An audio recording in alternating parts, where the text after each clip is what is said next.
Hello guys, mga igan, mga best friend, mga bossing. Kamusta po kayo? Magandang buhay po sa inyong lahat.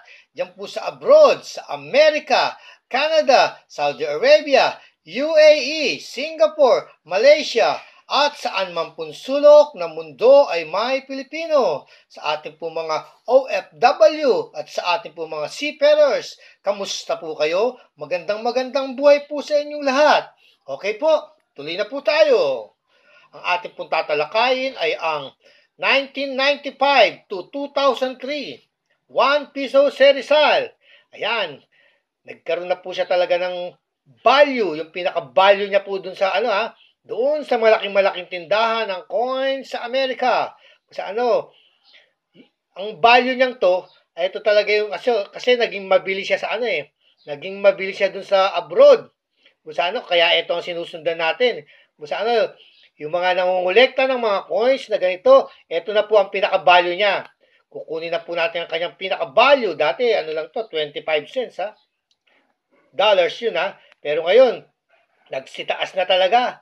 Pag hindi na natin ginagamit to, tataas pa ang value nito, Kasi sa ngayon, ginagamit pa natin, hindi pa natin pwede ipagbili. Pero sa labas ng bansa, nagkakaroon na talaga ng bilihan. Yan.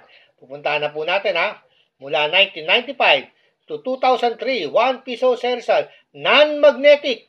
Non-magnetic po, hindi po siya namamagnet. Hindi po namamagnet kasi itong to Itong 1995 to 2003, ito po ang kanyang value. Pupunta na tayo sa malaking tindahan ng coins sa Amerika. Doon po sa eBay kasi nagka-presyo talaga Ayan, sunod-sunod siya. 1995, 96, 97, 98, 99, 2000, 2001, 2002, 2003. Yan, titingnan natin kaya pinaka-value. Punta po tayo doon sa shop now, $sign. Punta tayo doon sa 65. Yan. Ayan, yung 2001, $1. Ay, yung 1995. Yan. 1995. Bali, siya, magkano siya? $1 ang niya, 1995. Pinaka-value niya po, Tapos, 1995, 1996, 1.80. 1997, 1.80. Purtigo, 1.80. 1999, 1.80.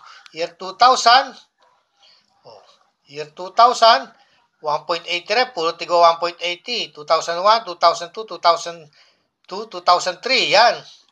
Tama ba yun?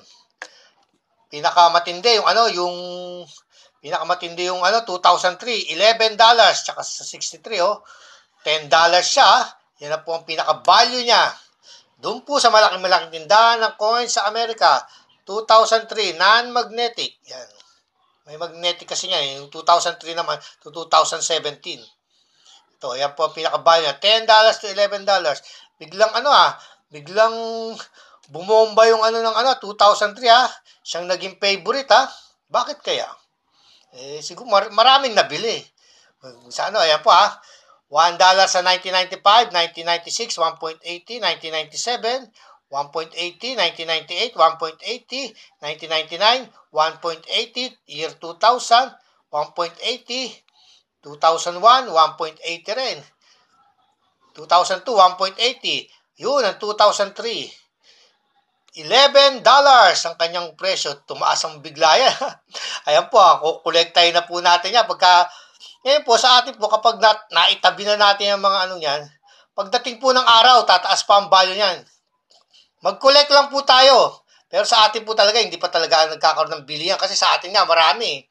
Marami sa atin yan Okay po, sana po nakapagbigay ako ng konting impormasyon, konting aliw para sa pangungulekta ng coins. Ang mahalaga, alam natin kung magkano ang value, presyo, halaga ng mga coins na ating hawak, yung mga collection po natin, Okay po, hanggang sa muli po. Lagi po nating tatandaan, ang mga barya ay bahagi ng kasaysayan at tayo po ay bahagi ng kasaysayan ng Pilipinas. Bye for now. Don't forget to subscribe.